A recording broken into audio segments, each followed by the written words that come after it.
चलें, अब हमारे पास नेक्स्ट टॉपिक आ गया है। नेक्स्ट टॉपिक है हमारे पास balancing of reciprocating masses, reciprocating engine जिस तरह होता है हमारे पास ना, वही बात है। अब ये देखें, अच्छा इंजन है। अब आपके पास इंजन की अगर मैं आपको डायग्राम बनाऊँ यहाँ पे, तो वैसे तो भी आपने आईसी इंजन नहीं पढ़ा। ये पिस्टन होता है, पिस्टन के नीचे यहाँ पे कनेक्टिंग रॉड होता है।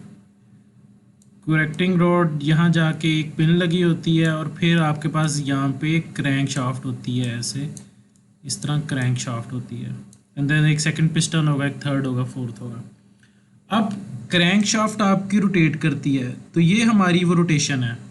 टॉपिक ये वही है हमारे पास, बैलेंसिंग ऑफ रोटेटिंग मैसेज।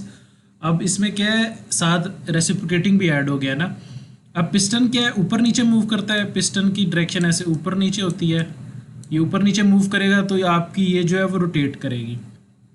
तो इस केस में हमने क्या करना है, सबसे पहले हमारे पास आपको याद है कि दो मैसेज होते हैं, अनबैलेंस्ड फोर्स और उसको बैलेंस करने के लिए जो हमारे पास होता है।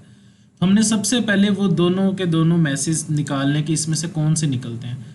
तो एग्जैक्टली यही वाली डायग्राम यहाँ नीचे बनी हुई है। तो यहाँ से चलें पढ़ना स्टार्ट करते हैं कि the various forces acting on the reciprocating parts of an engine, the resultant of all the forces acting on the body of the engine due to inertia force is known as unbalanced force और shaking force। तो जो piston के ऊपर inertia की वजह से forces लगती हैं वो इस केस में हमारे पास अनबैलेंस होती हैं इंजन के केस में। और फिर उसके लिए उसकी काउंटर में हम क्या करेंगे, बैलेंस मैस को लगाएंगे उसको बैलेंस करने के लिए। ठीक है, तो उसने यहाँ पे consider a horizontal reciprocating engine, ये हमारे पास पिस्टन हो गया, ये हमारे पास पिस्टन है, ये पिस्टन सिलेंडर के अंदर यहाँ ऐसे करके, ठीक है, ये आगे पीछे को मूव करेगा। ये दोनों एरो से शो किया आगे और पीछे। ये कनेक्टिंग रॉड जा रहा है हमारे पास, और ये ऐसे करके यहाँ पे हमारे पास कनेक्ट है। ये हमारे पास कनेक्टिंग, ये क्रैंक शाफ्ट है जो रोटेट करेगी, ये उसने शो किया ओमेगा। एंड देन ये यहाँ पे दरमियान में यहाँ से कनेक्ट है, एंड देन ये रोटेट करेगी और ये हमारा आगे पीछे मूव करेगा। ठीक है, अब इस डायग्राम में सबसे पहले हमारे पास जो कंपोनेंट्स हैं कौन कौन से हैं। सबसे पहले हमारे पास क्या है, ये एफ आर यहाँ पे देखिए नीचे मेंशन है कि ये फोर्स है required to accelerate the reciprocating part.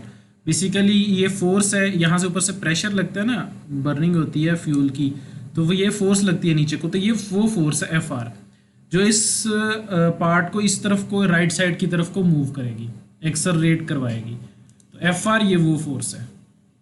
ठीक है, और एफ आर के बाद हमारे पास नेक्स्ट फोर्स है एफ आई। एफ आई के inertia forces due to reciprocating part, ये अगेन जो एफ आर है उसके ऑपोजिट फोर्स होती है हमारे पास इनर्शिया फोर्स, उसको हम कहेंगे एफ आई। नेक्स्ट हमारे पास क्या है, एफ एन। एफ एन वो फोर्स है, क्योंकि ये अब देखें एक फोर्स, अगर लेट्स सपोज ये वाली फोर्स, अगर ये वाला कनेक्टिंग रोड यहाँ पे सीधा होता, ये फोर्स यहाँ पे सीधी लग जाती तो कोई इस फोर्स का कंपोनेंट नहीं बनना था। अब जब ये फोर्स इस तरफ लगेगी ऐसे करके, तो इसका एक कंपोनेंट इस तरफ को बनेगा, एक इस तरफ को बनेगा, ये तो आपको खुद आइडिया होगा। तो फिर एक फोर्स का कंपोनेंट इस तरफ को बनता है, वो होता है एफ एन। और वो फोर्स क्या कर रही होती है, वो प्रेशर अप्लाई कर रही होती है सिलेंडर की वॉल्स के ऊपर। तो यहाँ पे उसने क्या लिखा है एफ एन को, force on the sides of the cylinder walls और normal force acting over the cross head guides. मतलब जो यहाँ पे आपकी वॉल्स हैं उसके ऊपर एक्ट कर रही होती है एफ एन सिलेंडर की। ठीक है, तो ये एफ एन ये फोर्स आ गई। और हमारे पास कौन सी फोर्स रह गई है, एफ बी। एफ बी हमारे पास क्या है, यहाँ से ये जो फोर्स है ये, तो ये एफ बी फोर्स क्या है, उसने force acting on the crank shaft bearing. तो ये फोर्स जो है हमारे पास क्या है, इस बेरिंग के ऊपर अप्लाई हो रही होगी। जब ये इस तरफ को मूव कर रहा है या ये जिस तरह पीछे को मूव कर रहा है, तो ये एक फोर्स है जो बेरिंग के ऊपर अप्लाई होगी। ठीक है, तो ये हमारे पास चार फोर्सेस हैं, F R, F I, F N और एफ बी हमारे पास।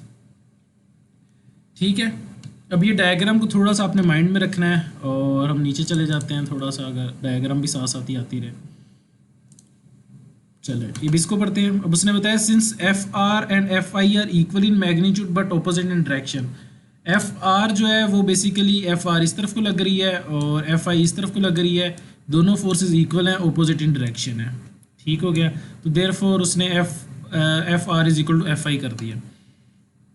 और ये क्या करे कि दोनों फोर्सेस आपस में बैलेंस कर दिए। अच्छा, हम क्या करना चाह रहे हैं मैं फिर आपको बताता हूँ। हम एक हमारे पास रोटेटिंग पार्ट है, उसके ऊपर अनबैलेंस्ड फोर्स कौन कौन सी है ये हम फाइंड करना चाह रहे हैं। और हम इंजन की बात करें तो इंजन में क्रैंक शाफ्ट हमारी रोटेट कर रही है, उसके ऊपर कौन कौन सी अनबैलेंस्ड फोर्स है वो देखना चाह रहे हैं। तो हमें ये तो पता चल गया कि एफ आर और एफ आई जो है वो ऑपोजिट है, तो ये दोनों आपस में एक दूसरे को बैलेंस कर देती हैं, तो ये हमारे पास अनबैलेंस्ड फोर्स नहीं है।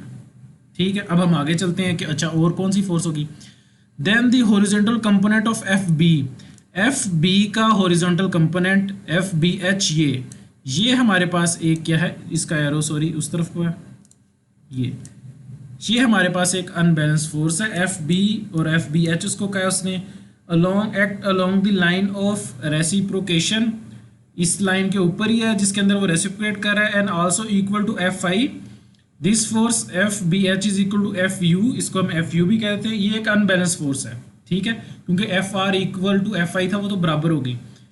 एफ यू भी एफ आर के बराबर है, पर वो दोनों तो आपस में हमने कहा कैंसिल कर रही हैं फोर्सेस। अब इस फोर्स को कोई भी फोर्स कैंसिल नहीं कर सकती, कोई पीछे फोर्स है ही नहीं, तो इस वजह से ये अब हमारे पास क्या है, एक अनबैलेंस फोर्स है। तो पहले हमने फाइंड कर ली, ये जो एफ बी का हॉरिजॉन्टल कंपोनेंट है ये एक अनबैलेंस फोर्स है।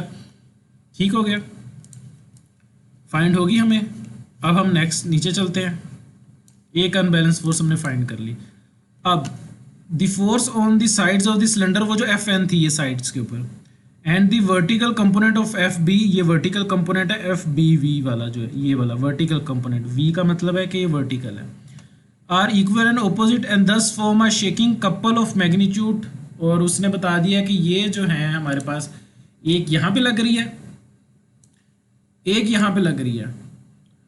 अब क्योंकि ये सेम प्लेन में नहीं है, ये वाली जो है वो तो एक सेम प्लेन में थी ना, एक ही प्लेन में थी। अब इसका प्लेन बनाऊं तो वो प्लेन कौन सा बनता है, ये वाला प्लेन बनता है। इसका प्लेन बनाऊं ये वाला प्लेन बनता है। तो ये सेम फोर्सेस बेशक सेम है, पर ये डिफरेंट प्लेन में है। अब जब डिफरेंट प्लेन में हो जाती है तो आपको एग्जांपल याद होगी, हमारे पास जो डिफरेंट प्लेन्स के अंदर मोशन होती थी उसमें हम कपल लेते थे। तो वही वो नीचे बात करें कि इसका जो कपल है इन दोनों का, वो एक कपल प्रोड्यूस करता है और मैग्नीट्यूड उसका ये है, और ये भी एक अनबैलेंस फोर्स है कपल की वजह से।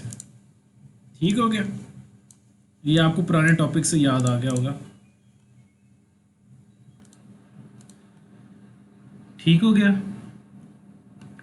कि हमारे पास ये जो है इसकी वजह से एफ बी वी की वजह से, एफ बी वी ये अनबैलेंस फोर्स है एफ एन की वजह से।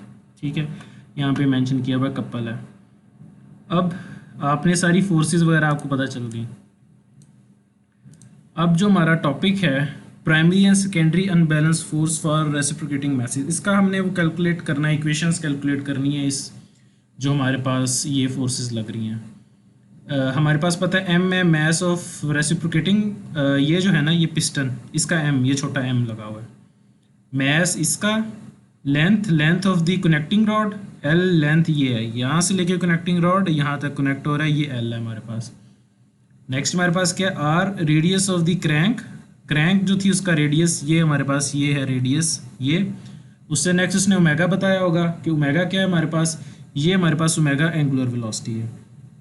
और उसके बाद उसने हमें क्या कहा है, एन कहा है एक, एन बेसिकली क्या है, रेशियो ऑफ लेंथ, ये रेशियो हमारे पास लेंथ है, लेंथ की रेशियो डिवाइडेड बाय आर, ये कनेक्टिंग रॉड का जो लेंथ है इसकी, सॉरी ये जो रेडियस है हमारे पास क्रैंक रेडियस, कनेक्टिंग रॉड का length divided by crank radius is an, और एन क्या है हमारे पास, रेशियो ऑफ द लेंथ। तो ये हमारे पास हो गया। ठीक हो गया। अब उसने हमें बताया कि जो हमारे पास रेसिप्रोकेटिंग होता है उसकी एक्सेलरेशन का फार्मूला ये है, आर्टिकल 15.8 चैप्टर में उसने इसको ड्राइव किया है। मैंने देखा है काफ़ी लेंथी ड्राइवेशन है, तो हम सिर्फ फार्मूला ही याद रख लेते हैं क्योंकि वो हमारे कोर्स में भी नहीं है और लेंथी भी है। तो ये इसका उसने उस जो डायग्राम है उसको सॉल्व करके ये एक्सरेशन निकाली हुई है जिसमें ओमेगा स्क्वायर डॉट आर्क और ये हमारे पास एंगल्स हैं कॉस थीटा, कॉस 2 थीटा और एन। ये सारी चीज़ें मैं आपको बता देता हूँ क्या है। ओमेगा स्क्वायर आपको पता है, ओमेगा स्क्वायर क्या है, वेलोसिटी है। फिर उस फार्मूले में आर है, आर ये रेडियस है। फिर कॉस थीटा, थीटा ये वाला एंगल है हमारे पास जिसके ऊपर ये कनेक्टिंग रॉड कनेक्ट है, and then cos two theta है, फिर थीटा ये है, और फिर एन है, और एन क्या है हमारे पास, एल डिवाइडेड बाय आर। ठीक हो गया। तो ये सारी चीज़ें उस फार्मूले में थी ये, तो ये मैंने अब आपको सारी बता दी। अब हमने क्या करना है, हमने एक्चुअल में क्या करनी थी, inertia force due to reciprocating message, ये हमने कैलकुलेट करनी है। एफ आई और एफ आर के बराबर है हमें पता है, और इसका फार्मूला क्या है, मैस इनटू एक्सेलरेशन। मैस, इसका मैस, और ये किस स्पीड से एक्सेलरेट कर रहा है ये, तो एम हमारे पास मैस तो एम ही है, और एक्सेलरेशन ए आर का फार्मूला ये हमारे पास पता था, तो हमने यहाँ पे पुट कर दिया। ठीक हो गया।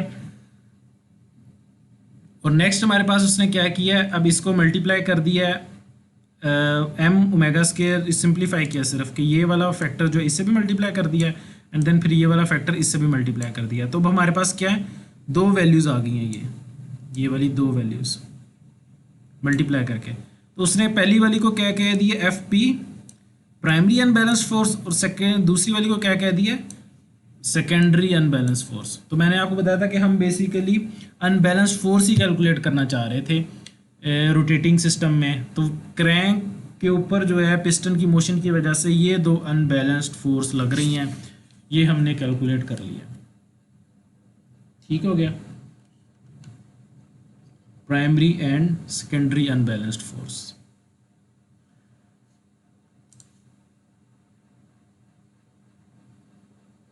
और नीचे ये कुछ कंडीशंस हैं, आप इसको पढ़ लिएगा, आपको समझ आ जाएगी कि इक्वेशंस जो हैं वो किस कंडीशंस में आती हैं। ठीक हो गया।